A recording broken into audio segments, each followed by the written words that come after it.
দেখো প্রতিদিনের সাম্প্রতিক প্রশ্নোত্তর। প্রশ্ন 1, অন্তর্বর্তী সরকারের প্রথম একনেক সভা অনুষ্ঠিত হয় কবে? 18 সেপ্টেম্বর 2024। অন্তর্বর্তী সরকারের প্রথম একনেক সভায় কতটি প্রকল্প অনুমোদন দেওয়া হয়? 4টি উন্নয়ন প্রকল্প অনুমোদন করা হয়। তারপরে প্রশ্ন 17 সেপ্টেম্বর 2024 রাজনৈতিক দল হিসেবে নির্বাচন কমিশনে ইসি নিবন্ধন পায় কোন দল? গণসংহতি আন্দোলন। নিবন্ধন নং 53 দলীয় প্রতীক মাথাল।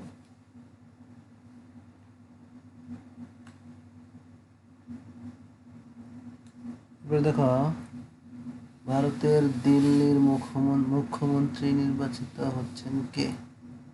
সঠিক উত্তর অতিশী মারলেনা।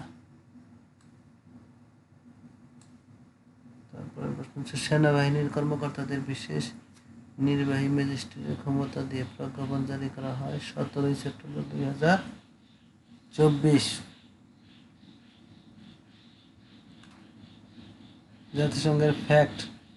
জাতিসংঘের ফ্যাক্ট ফাইন্ডিং দল মানবাধিকার লঙ্ঘনের ঘটনা আনুষ্ঠানিকভাবে নিরপেক্ষ তদন্তের কাজ শুরু করে কবে? 17 সেপ্টেম্বর 2024।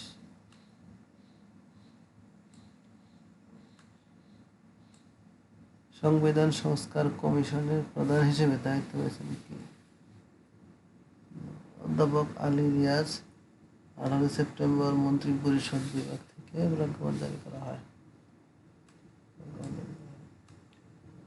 ভারতের কেন্দ্রীয় মন্ত্রিসভা এক দেশ এক ভোট নীতির অনুমোদন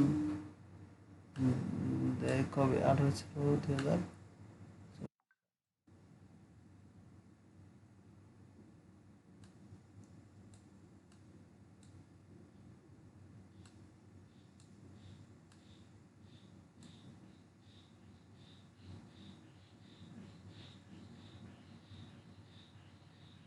এই ছিল আজকের কয়েকটি প্রশ্ন।